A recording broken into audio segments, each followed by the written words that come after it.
the UN High-Level Panel on Women's Economic Empowerment, overseen several national and regional initiatives building women's entrepreneurial skills, and launched a campaign to reduce maternal and newborn deaths.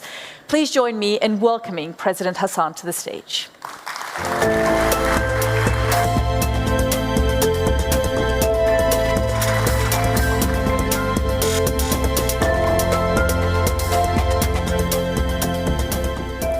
Your Highness, Sheikh Hamza bin Nasir, Chairperson of the Carter Foundation, Highnesses, Excellencies, Heads of Delegations, distinguished participants from across the globe, ladies and gentlemen, a very good morning to you all.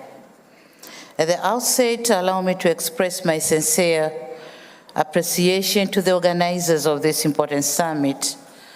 I'm confident that this gathering will boast presence of acclaimed experts, will be an avenue not only to share valuable insights, but will also be crucial in providing us with concrete outcomes to rapidly expand and scale up health innovations.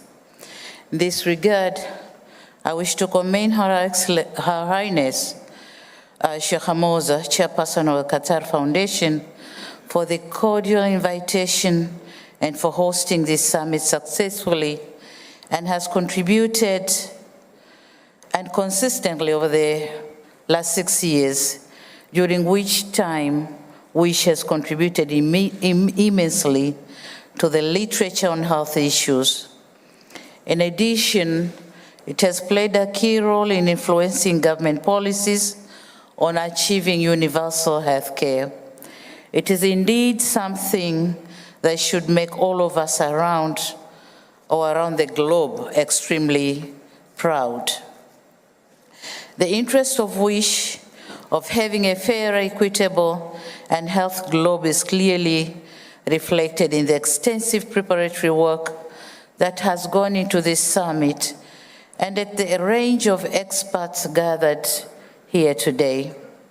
I'm witnessing firsthand the enthusiasm of key global players in the health sector to drive efforts to promote healthier and equitable access to health services in order to achieve sustainable development. Certainly, today's conference is a step in the right direction, and I'm in full support of it. At this juncture, I would like to say that Tanzania greatly values the partnership with WISH, and we are keen to expand our collaboration around a healthier, fairer, and equitable healthcare system for our people through health innovations in order to achieve the implementation of the 2030 Agenda for Sustainable Development, African Union Agenda for 2063, and the Tanzanian Vision 2025. And before I go further, allow me to convey my sincere sense of gratitude and appreciation to the organizers for the excellent hospitality and reception accorded to me and my delegation since my arrival in this beautiful city of Doha. Indeed, the excellent standards of hospitality have made us feel at home away from home. Shukran Jazira.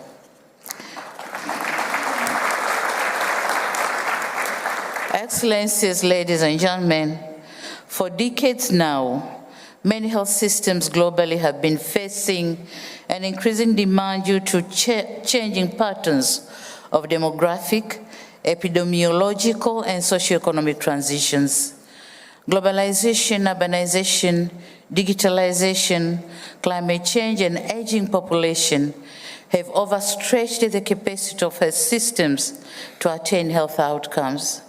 The COVID-19 pandemic magnified these patterns and waged division in societies, with the impacts borne disproportionately by the most vulnerable.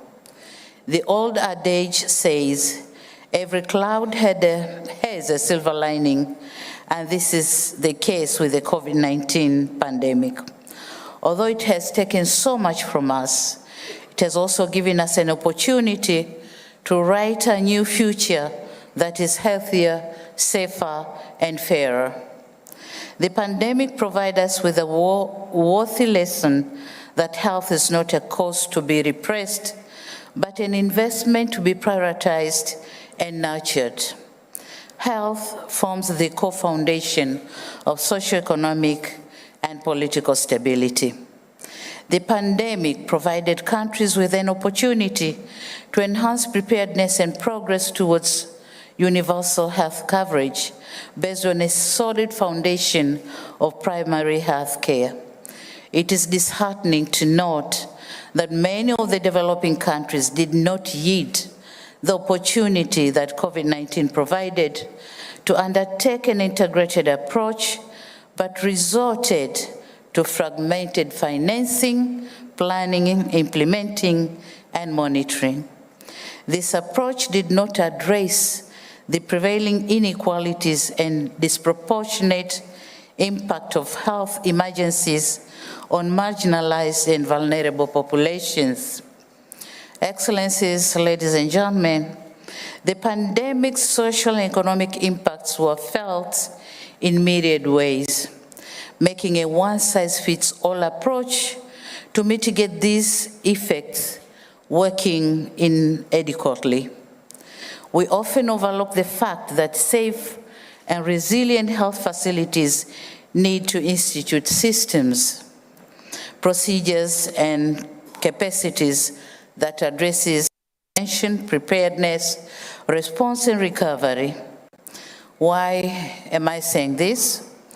Because we in the Global South have experienced and tackled epidemics in the past through local innovations.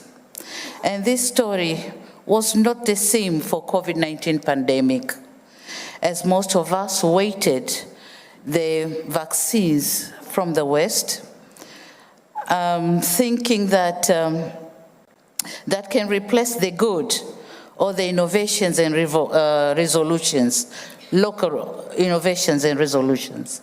But we forget sometimes the excellent comes in late, or miss something critical, or is over-engineered. In practice, resilient health system has to earn the trust of communities it serves. We no more ask ourselves, is it well prepared the way we know? What are the constituents of the whatever is brought into our places? So we have a lot to know before we believe on whatever is brought in our places. So what many fail to understand is that most of our countries, the pandemic did not construe the health sector, but did cut across all sectors, and thus requiring an all-inclusive, multi-sector approach. Excellencies, ladies and gentlemen, as COVID-19 slowly easing up, concerted efforts is what is needed to match the advent of new epidemics. I wish to advocate that the spirit of multilateralism must be invoked at all times when it comes to epidemics and pandemics.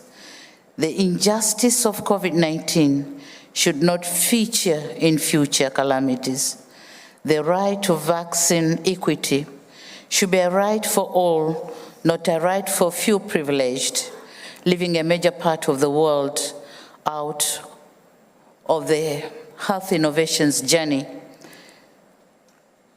And leaving a major part of the world out of the health innovation journey is injustice to humanity. We have to heal the future.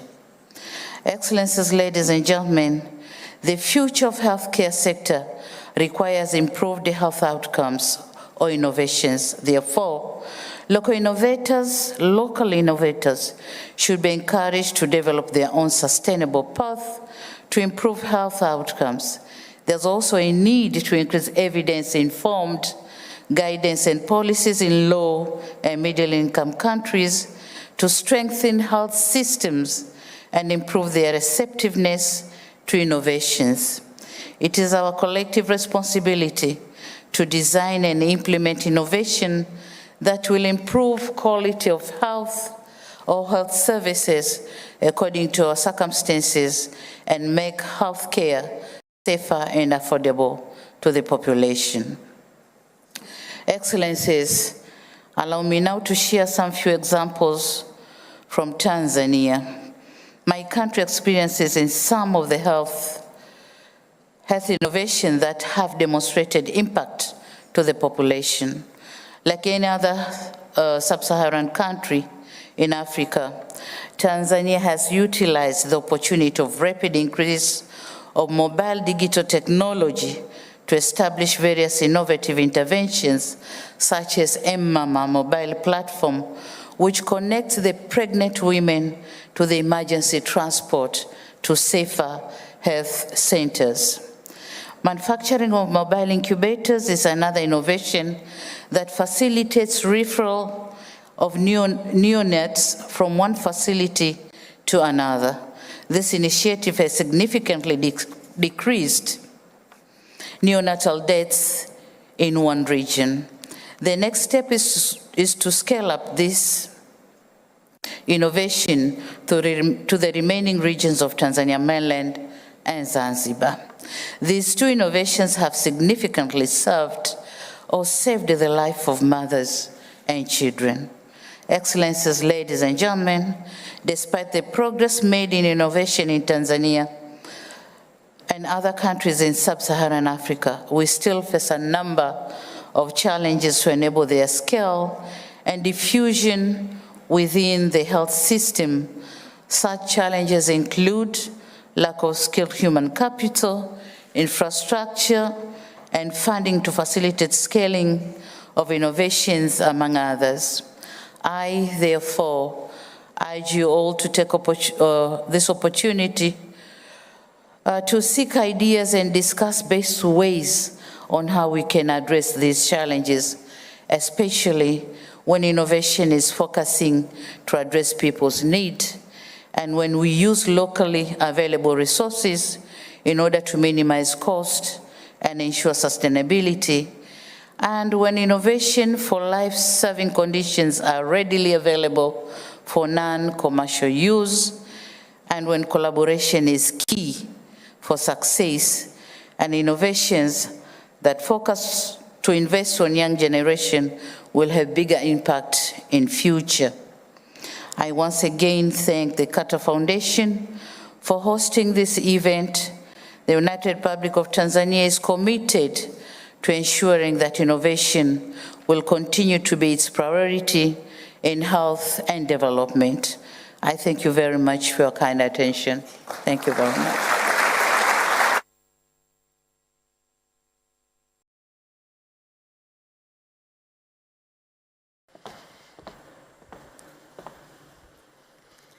Thank you so much, President Hassan, for those powerful and important words.